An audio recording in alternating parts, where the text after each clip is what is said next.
Coucou tout le monde, contente de vous retrouver aujourd'hui pour une petite vidéo. Écoutez, comme c'est le week-end de Saint-Valentin, que c'est une période où on va parler, comme on voit, hein, d'amour, de féminité, d'entente, j'avais envie de vous présenter quelques jeux qui correspondent un petit peu à cette période.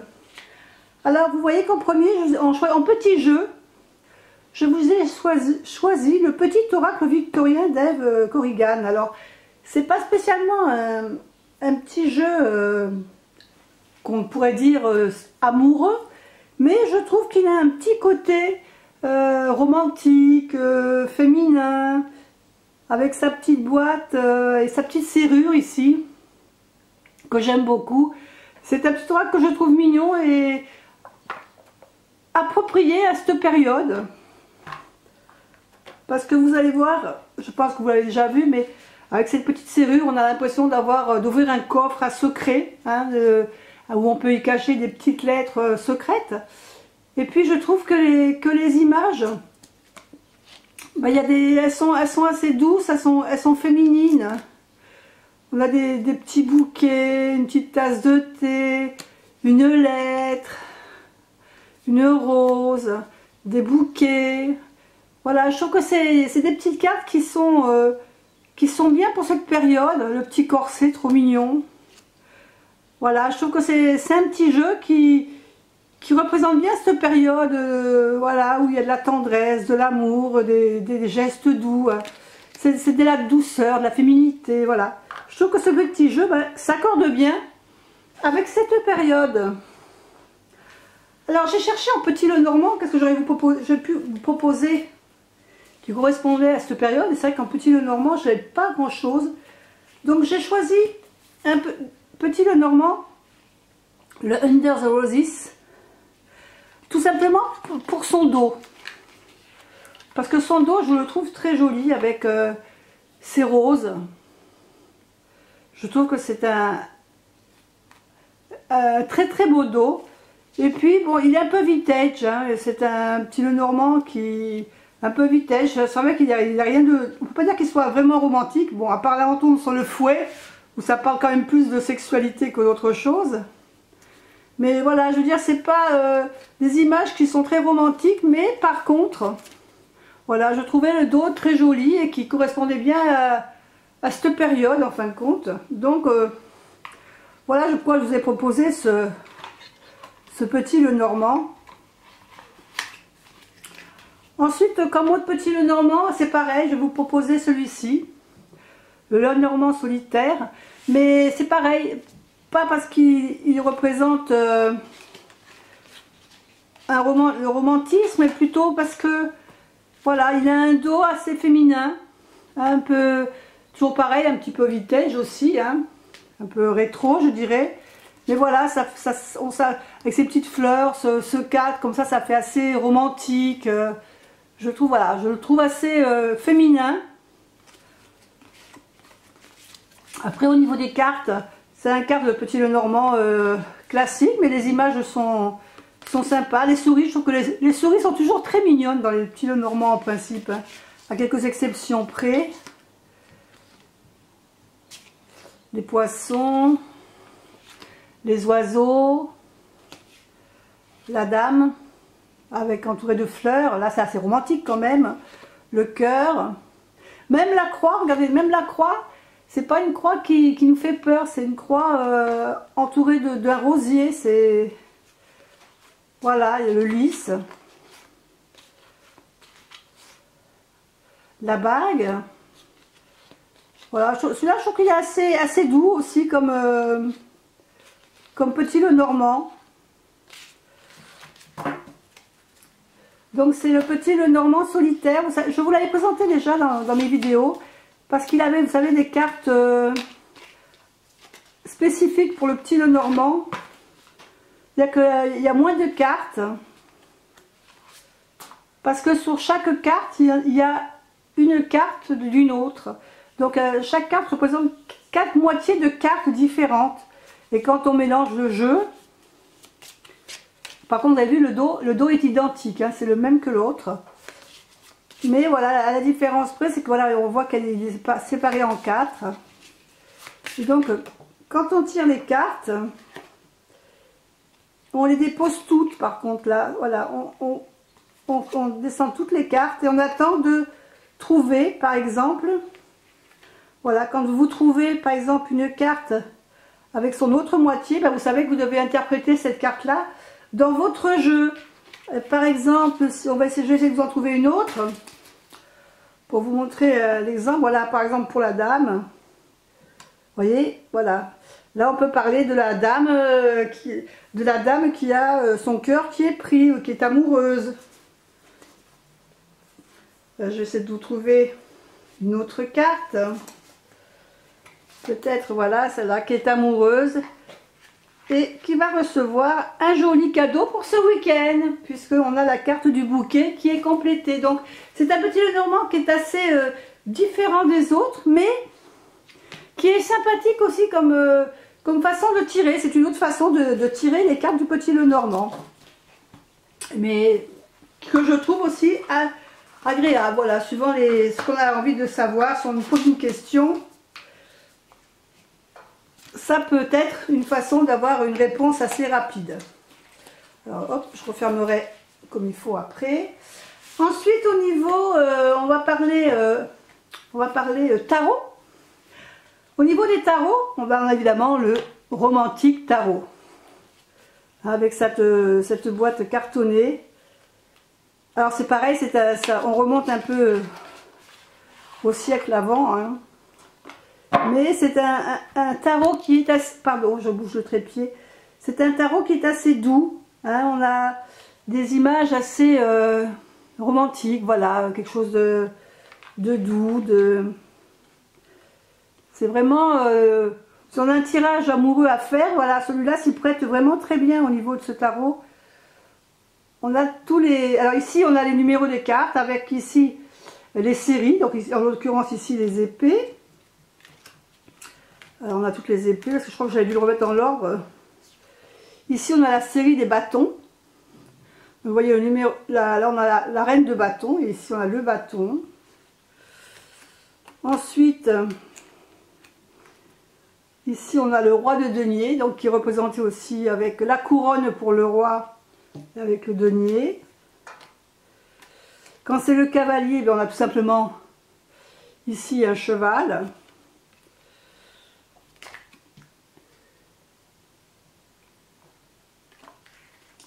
Ensuite, on a les numéros classiques. Et pour ce qui est des majeurs, alors je vais vous montrer les majeurs. Voilà, pour ce qui est des majeurs, ici on a le monde, avec ce couple qui supporte le monde et l'enfant qui se trouve en haut. Ici le jugement, le soleil. Alors, je ne vous ai pas montré le dos. Regardez, le dos c'est tout des roses. C'est vraiment, voilà, vraiment le côté romantique, hein, avec les roses.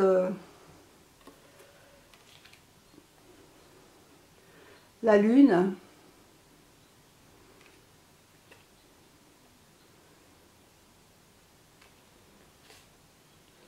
La tour.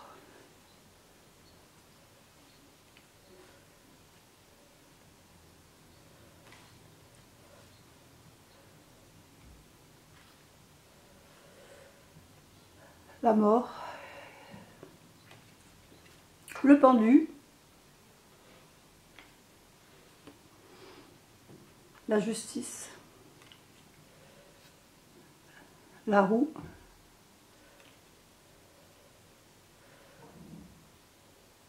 Là, on reconnaît l'ermite avec sa petite lanterne. C'est une autre façon de voir l'ermite. La force. Le chariot. Les amoureux à Venise. Là, on a le pape. L'empereur. L'impératrice. La grande prêtresse. Notre magicien. Notre fou. Alors là, le fou, c'est vrai qu'il est un peu un peu spécial comme vous, avec le bouquet de fleurs sur la tête, les colombes qui s'envolent de partout, soit ils dansent sur une table de bar avec le thé tout autour. Enfin, le fou est assez original dans ce jeu du romantique tarot. Voilà, donc ça c'était au niveau du tarot. Alors qu'est-ce que j'ai un autre tarot, deux autres tarots à vous présenter.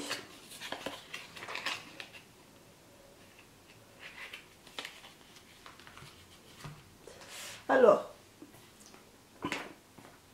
un qui n'est pas romantique, mais que je trouve romantique par ses images, par son imagerie, c'est le tarot de la bienveillance de Colette Baron-Reid.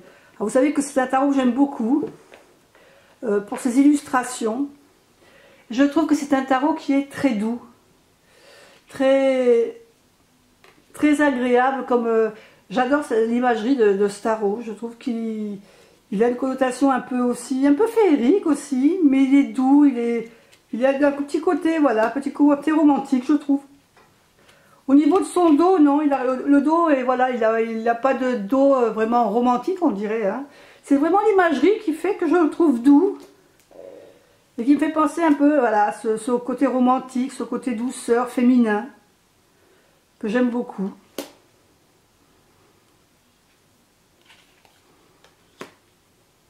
Vous voyez, c'est toutes des images qui sont toutes en douceur, que je trouve très agréable à regarder.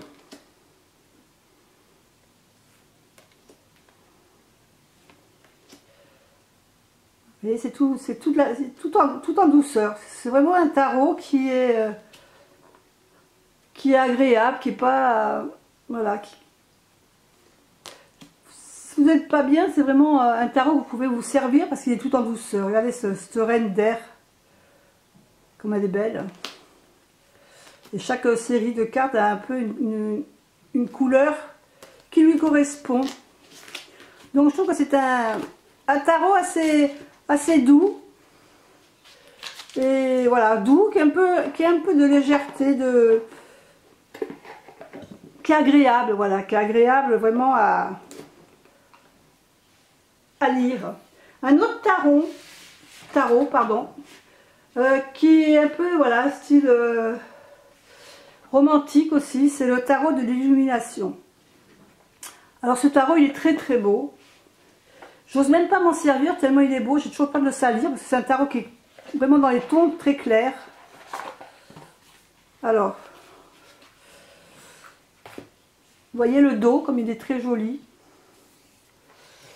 Et l'imagerie, je trouve, elle est superbe. C'est pareil, c'est quelque chose de doux, de féminin, voilà, le fou. Je le trouve très joli.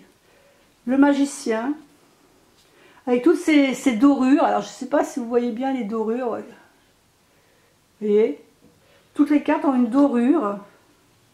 La grande prêtresse. Et je trouve que c'est un tarot qui est assez féminin.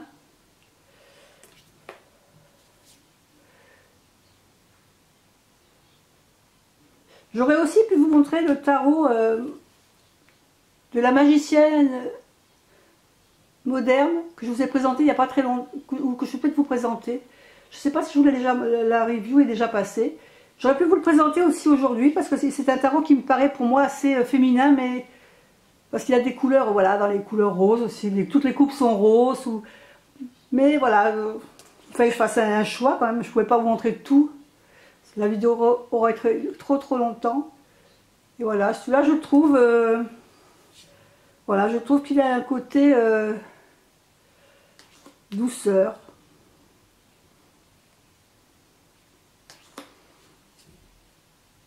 L'ermite, une de mes cartes préférées dans le tarot.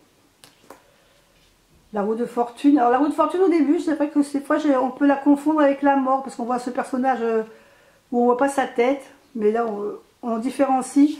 D'ailleurs, vous voyez, la mort, elle est vraiment très différente là. Mais c'est vrai qu'au départ, on pourrait, heureusement qu'il y a écrit les noms dessous, comme ça on ne peut pas se tromper. Le pendu.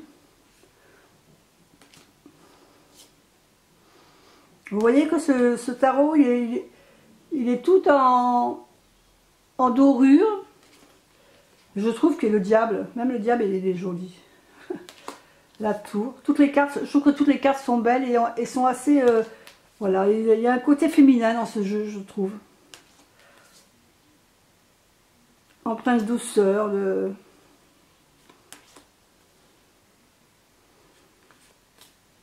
Voilà, c'était... Je pense que vous avez dû le voir sur beaucoup d'autres reviews parce que il est très très connu. Il a été traduit en français. Je pense qu'il il était en anglais au départ et il a été traduit en français par la suite. Et c'est un très beau jeu. Ensuite, on va passer aux oracles. Alors les oracles, il y a celui-là que vous connaissez, que vous avez dû voir souvent sous ma chaîne, le grand oracle de l'amour. Alors, par contre la boîte elle est un peu fatiguée, parce qu'il a vécu celui-là. Les cartes, je les avais retaillées, parce que j'avais voulu enlever le nom des cartes, et j'avais voulu m'en servir plus en intuitif. Alors j'avais quand même remis les numéros dessus, parce que je m'étais dit on sait jamais si un jour... Mais là franchement je trouve que le jeu est tellement parlant. Alors le côté féminin, parce que c'est le côté, le dos est rose, hein. Et puis c'est un jeu qui parle vraiment d'amour. Regardez ces cœurs qui sont enlacés par le lierre. Là on voit que là il y a une dispute, une rupture. Voilà, mais c'est un jeu qui se prête énormément un intuitif, je dirais.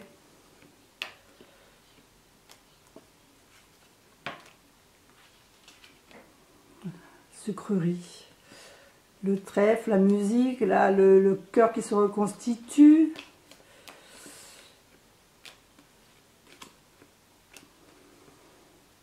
Après, c'est des dessins, voilà, on aime ou on n'aime pas ce style de dessin. Parce que c'est, voilà. Mais...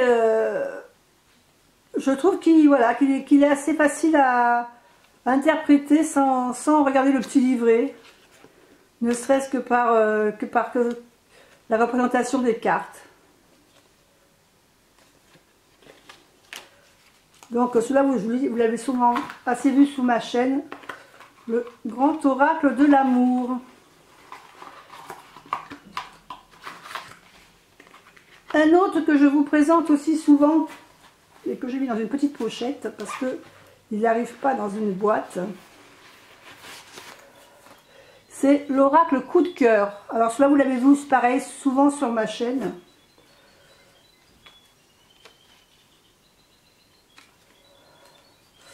Et donc c'est pareil, c'est un dos magnifique.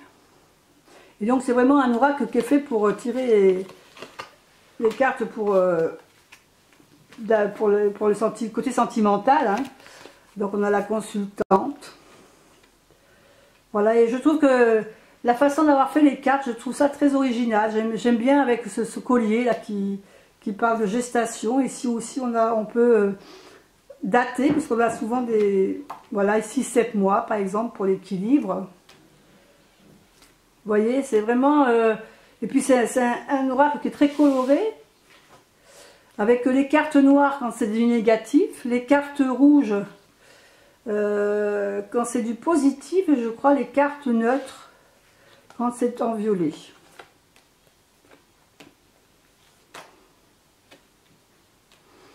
Et voilà, ça c'est la carte que j'aurais pu mettre aujourd'hui sur le site, parce que c'est vraiment la déclaration.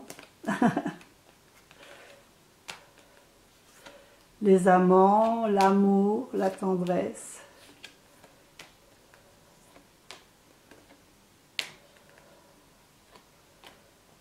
La guérison, le papillon, la transformation,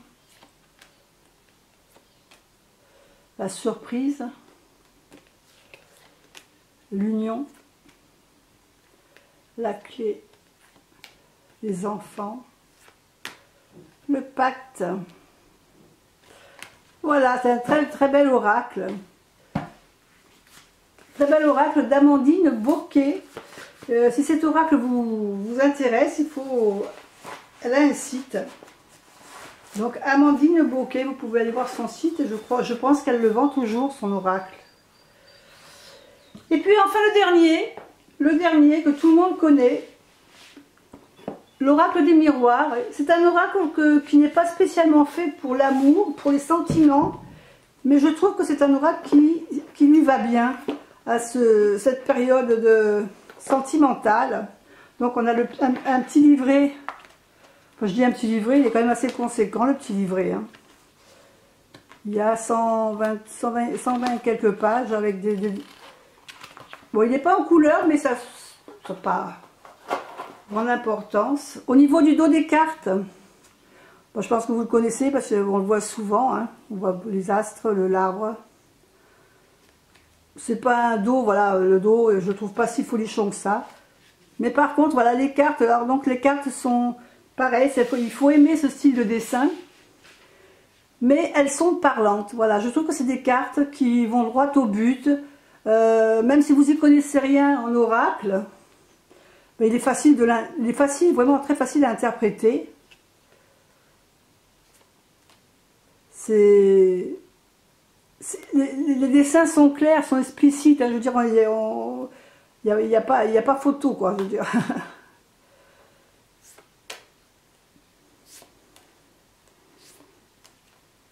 Après, voilà, les dessins, on aime ou on n'aime pas. Moi, au départ, j'étais pas trop chaude pour ce style de dessin. Et puis, c'est vrai que quand on se met dans le jeu, parce que je l'ai acheté, je vous dis quand même, il avait un tel succès, cet oracle, il y a quand même derrière quelque chose. Et c'est vrai que quand on l'utilise, vraiment, il est très parlant, quoi. Je veux dire, c'est quelque chose qui... Et c'est un oracle que je me sers volontiers avec le tarot du troisième œil. Parce que, voilà, les dessins sont un peu similaires. Et donc, je trouve qu'ils vont bien ensemble. Voilà. Voilà, bah écoutez, j'espère que cette petite review vous aura fait plaisir, vous aura fait passer 5 minutes à regarder peut-être des jeux, ou revoir surtout des jeux, parce que c'est plus ou moins tous des jeux qui sont déjà connus. Donc j'espère que ça vous aura fait plaisir, et puis je vous dis à bientôt pour une autre vidéo, et puis passez une bonne semaine. Bye bye.